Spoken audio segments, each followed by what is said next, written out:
Hello, Villanova, and welcome to your September Wildcat recap. I'm Ava Petrosky. And I'm Miles Kim. We have a busy full month on campus, so let's jump right into it. This past month, former Vice President Mike Pence spoke at the Charles Ridgel School of Law. The discussion, titled A Conversation on the Constitution, Faith, and Public Life, drew a packed house in the law school commons. The vice president spoke of his time as governor of Indiana and vice president of the United States, attributing his successes to maintaining faith in himself, God, and the American people. Pence, who described himself as a Christian conservative and Republican in that order, pledged to detach himself from the remainder of the 2024 presidential election. The former vice president highlighted his frustration with both candidates in the race. He openly disavowed both his former running mate Donald Trump's stance on the Constitution and his former debate opponent Kamala Harris's stance on abortion. Despite his detachment in this election cycle, former Vice President Pence expressed optimism toward the future of the country, telling the young crowd to have faith in the American people.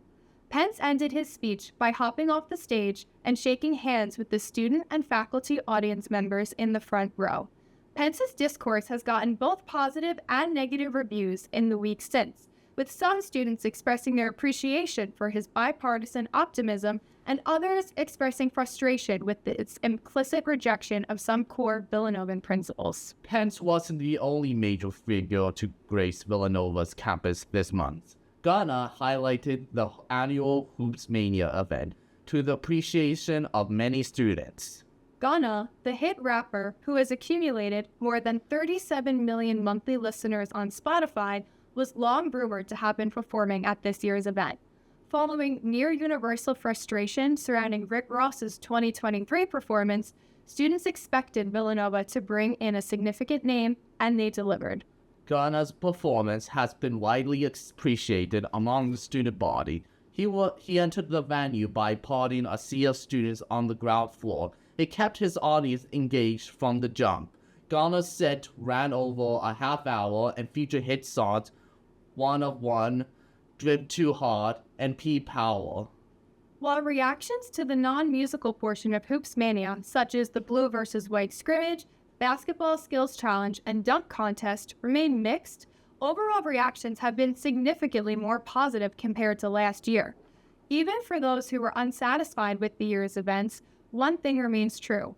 All Villanovans are hoping this year's Hoops Mania is the start to a much better basketball campaign than we've gotten since Kyle Neptune took over the program. That's right, Ava. Another point of agreement among Villanova students this past month was the success of the annual St. Thomas of Villanova Day of Service.